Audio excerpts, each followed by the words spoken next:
kubul dan dubur itu dimasukkan sesuatu dengan sengaja. Ketika kemasukan dengan sengaja maka hukumnya nanti menjadi batal. Telinga kita sengaja dilebokne banyu, nah itu batal. Tapi lek pas adus kok kemasukan banyu ndak sengaja, jenenge wong ora sengaja ya enggak ada hukumnya. Sampean biasane bar tangi turu ngombe, lali. Iki wis masuk bulan suci Ramadan tangi turu ngombe, ya udah. Itu puasa kita itu enggak batal, silahkan dilanjutkan saja. Itu bonus, cara bahasane bonusnya dari Allah Subhanahu wa taala. Tangi turu bar subuh jam itu ngombe. Wah, ndak sengaja ya lali kan bahasane.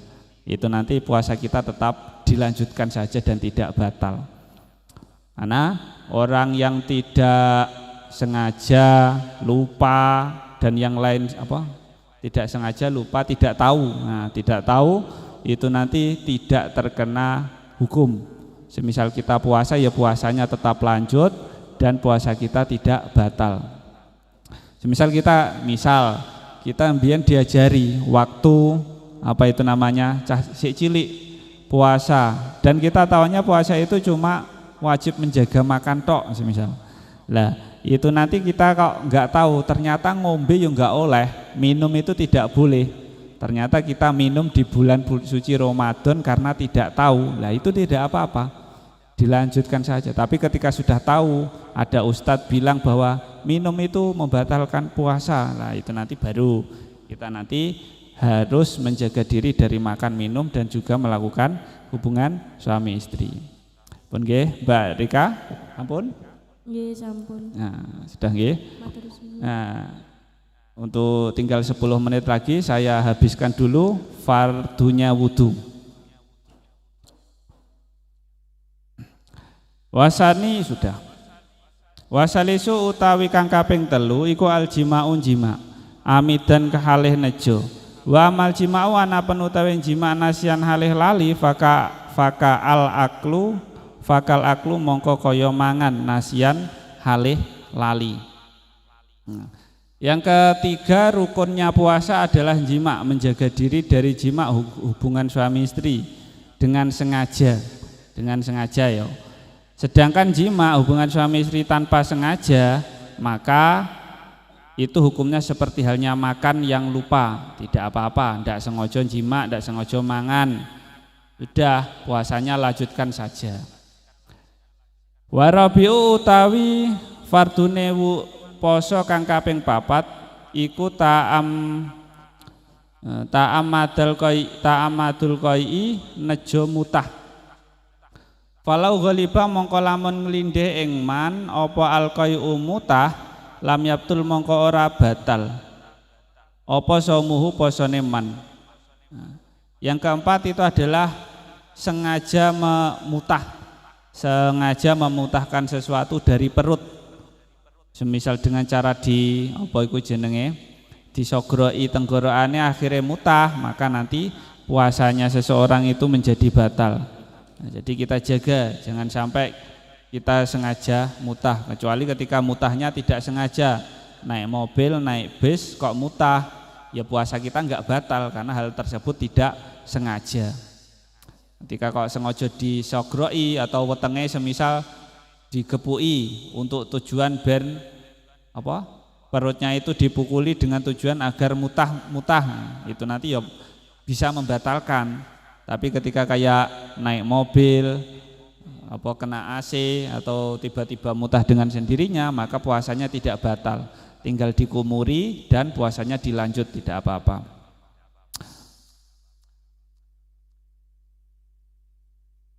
Ya, yang keempat itu adalah yang terakhir dari rukun-rukun puasa. Jadi untuk kali ini insya Allah seperti itu dulu. Jadi intinya puasa menurut hukum syariah, syariat Islam itu undang-undang utawa aturan Islam. Nah, jadi Nabi Muhammad diberi wahyu oleh Allah Subhanahu wa taala, perintahnya Allah Subhanahu wa taala lewat malaikat Jibril masuk ke Al-Quran. Al-Quran diterjemahkan, dirumuskan para ulama lewat kitab-kitab fikih ini seperti ini, Fathul Qorib. Nah itu akhirnya terdapat rumus.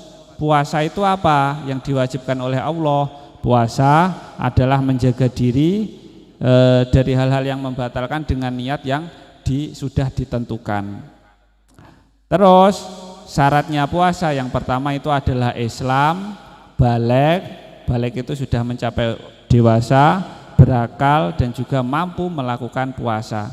Ketika seorang muslim sudah mendapatkan sudah memiliki 4 kriteria tersebut, maka dia wajib berpuasa. Kok tidak mau berpuasa, maka hukumnya berdosa.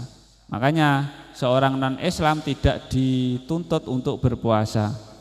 Anak kecil tidak dituntut untuk berpuasa. Orang gila tidak dituntut untuk berpuasa. Karena itu dia tidak memenuhi kriteria berpuasa. Dan juga orang yang haid itu tidak boleh berpuasa. Ketika wanita haid nanti tidak berpuasa dibayar setelah hari raya ketika dia sudah masuk waktu suci lagi. Terus rukunnya puasa lagi tadi saya ulangi ada 4. Yang pertama adalah niat. Diulangi lagi ya, niat. Puasa itu tetap harus niat. Lek ora niat kok mek poso-poso tok, kalau menurut hukum fikih ya tidak dianggap. Nah, nanti ketika tidak dianggap yo ndak sah, kecuali pancen nggak tahu hukumnya. Kalau kita sudah diajari, sudah diberitahu bahwasanya harus niat, kok sengaja nggak niat, maka dia nanti puasanya tidak sah dan di lain hari harus mengqodhoinya. Nah, niatnya gimana? Niatnya orang puasa di bulan suci Ramadan adalah dilakukan ketika malam hari. Boleh dimulai sampai dari maghrib ataupun sebelum sahur. Nah, umumnya kita niatnya setelah waktu tarawih itu. Niat yang paling utama ya sama seperti kita niat yang sama-sama setelah waktu tarawih. Nawaitu saumagotin an adai fardhi syahri ramadhana hadi sanati fardhalillahi ta'ala. Ada yang bilang Ramadhana ya boleh, Ramadhani ya boleh. Yang enggak boleh adalah yang enggak niat. Yang enggak niat ya. Kalau enggak niat berarti puasanya enggak sah kan. Itu yang paling sempurna.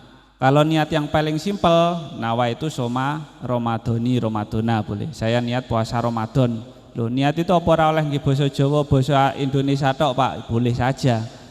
Nah, jadi melafatkan itu sunnah. Yang wajib adalah di dalam hati. Di dalam hati tetap kita itu harus ada kesengajaan. Saya niat puasa Ramadan, itu cukup. Hatinya itu di malam hari harus bilang seperti itu cukup.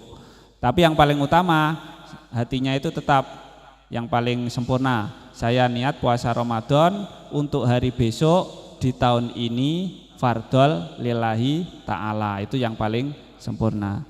Yang kedua rukunnya adalah menjaga diri dari makan dan minum. Dan juga yang ketiga menjaga diri dari jima, hubungan suami istri. Yang keempat adalah menjaga diri dari sengaja mutah, sengaja memuntahkan sesuatu atau dengan sengaja memuntahkan sesuatu. Tapi kalau muntah dengan sendirinya ya enggak apa-apa. Mutah ya mutah saja, tapi nanti puasanya dilanjutkan. Tapi kalau memang sengaja memuntahkan, nah itu nanti hukumnya batal dan wajib diqodhoi. Pun nggih, walati yafturu bihi shaim. Untuk selanjutnya pertemuan minggu depan di malam Sabtu minggu depan insyaallah tentang hal-hal yang membatalkan puasa, iku asyratu asya ada 10. Itu kita masuk di sesi minggu depan insyaallah. Nah, untuk hari ini sekian. Untuk mbak-mbak atau teman-teman semua, ada pemirsa yang mau bertanya, memberikan kritik saran, silahkan di bawahnya. Mas-mas juga boleh bertanya, operator, kameramen juga boleh bertanya, silahkan. Saya buka pertanyaan lagi apa sudah ya? Sudah nggih? Ya udah. Kita akhiri dulu.